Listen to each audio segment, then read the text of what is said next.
Yo, what is up, Canes fans? It is the Beast, Brian London. Welcome back to the channel. If you could do me a favor, if this is your first time here, or maybe it's not your first time here, subscribe to the channel, hit the thumbs up. That tells Google, hey, this video's okay, we can share it with others, and hit the little bell, ding!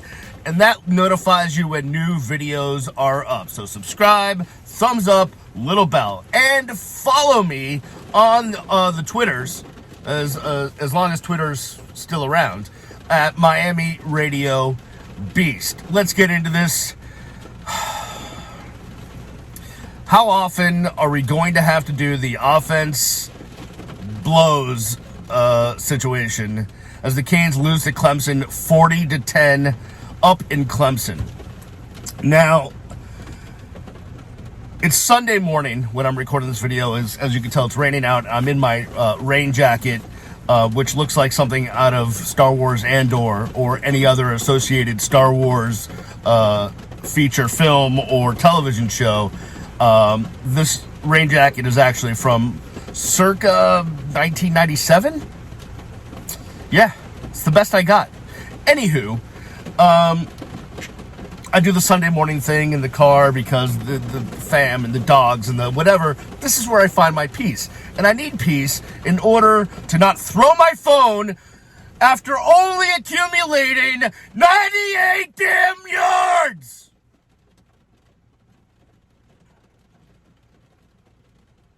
$98 yards. 98 yards. Now, as I perused the Twitter last night, this morning, I saw all sorts of stuff. But blaming the freshman quarterback, not the way to go. Did he miss a wide open Xavier Restrepo? Yes, he did. Would that have changed the game? Probably not.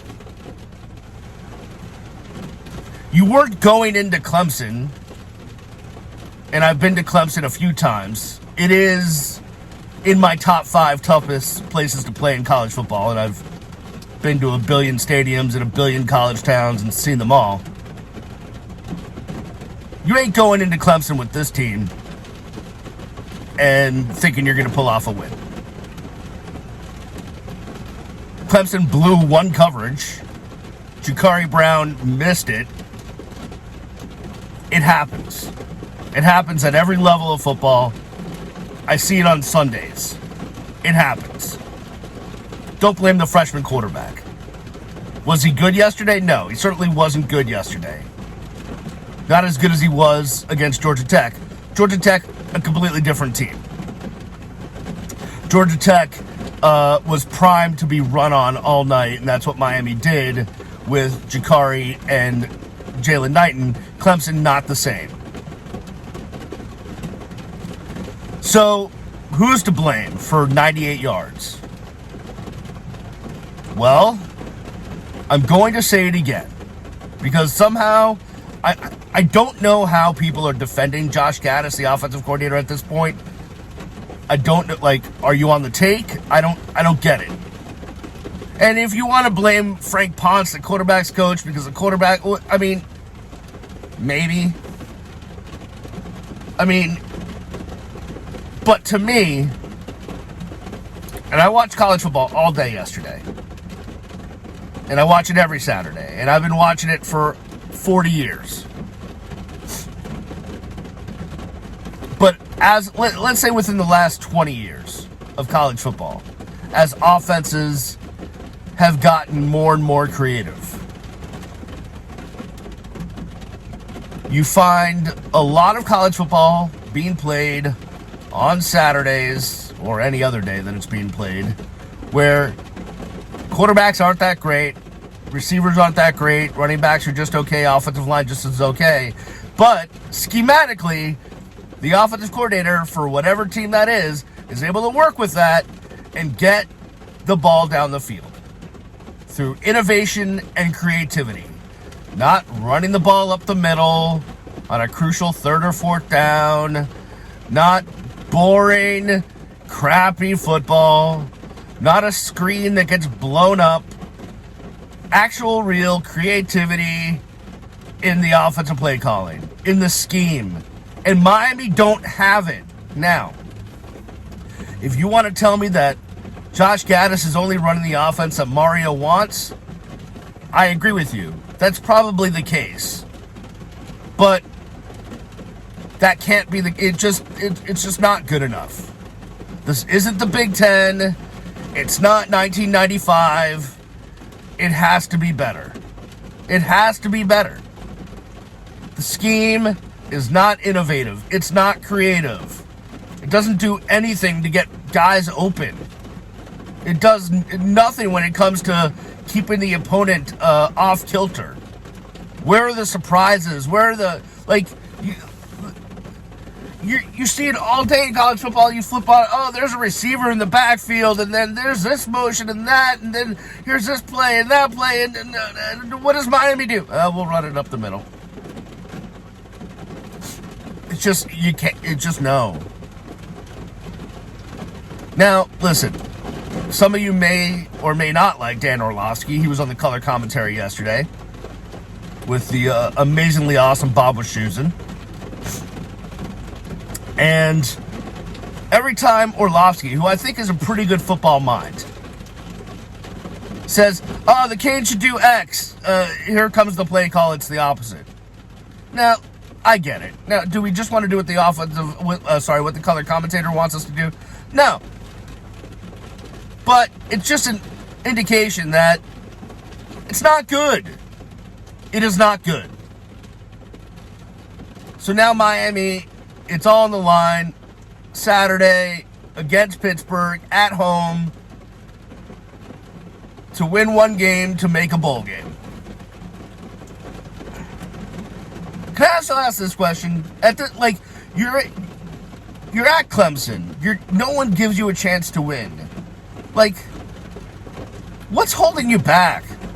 Like, why not just, let it all go? Draw a play up in the dirt. You're on the sideline now. Go draw something up in the grass. Do something. 98 yards of offense. 98. When I can use my fingers to count the offense, it's not good. 98 yards of offense.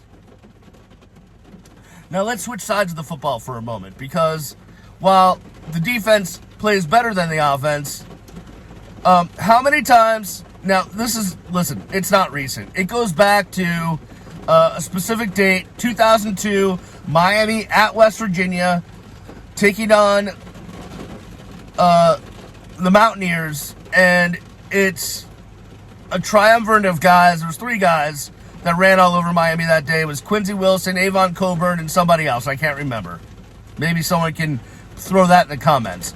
But all day, Rich Rodriguez's spread and run offense killed Miami that day. They would spread out and run the quarterback up the middle, and Miami had no idea how to stop it. And ever since that day, in West Virginia, where I got batteries thrown at me by the student section because they're a bunch of great people, Miami's been unable to stop a running quarterback. It's been Larry Coker, it's been Randy Shannon, it's been Al Golden, it's been Mark Richt, it's been Manny Diaz, it's been now Mario Cristobal. The Canes are unable to stop running quarterbacks. It's happened over 2 different decades. It just can't happen. They did it one time, and that was against Nebraska in the Rose Bowl, but that was in 2001, not in 2002. Different season. Anywho, my throat hurts.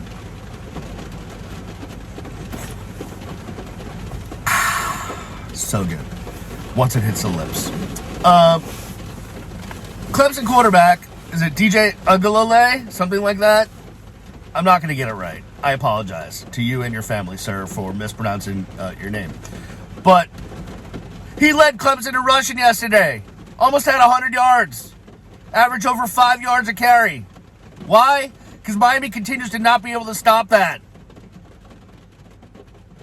Mr. Steele, you got to do a better job.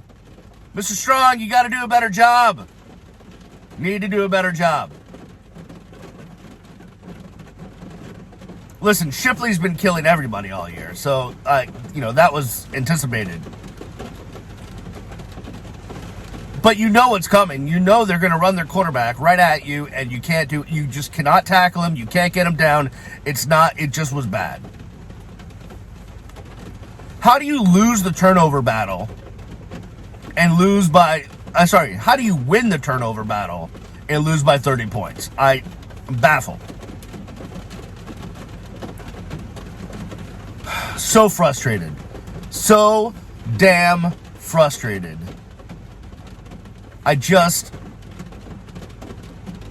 Listen, we just all want to see good Miami Hurricanes football. That's what we want to see. And there's been some spots, but a lot of bad spots too. Just not good. My mood reminds me of this rain. Just downtrodden, in the blues, horrible. 98 yards of offense. Am I blowing your speakers out? Probably.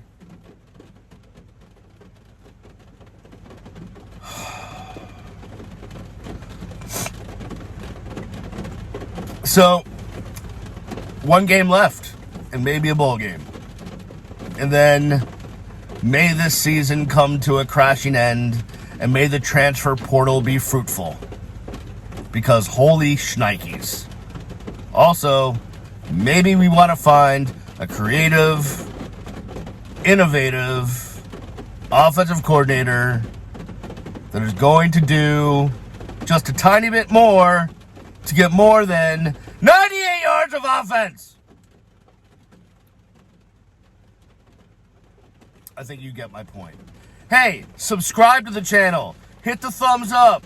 Hit the little bell to be notified of new videos. If you do all those three things, I would greatly appreciate it. The conversation continues always on the Twitter sphere at Miami Radio Beast. I really appreciate all of you for tuning in. Love you guys. Love your support. No matter what, go Canes. I'll see you when I see you. Peace.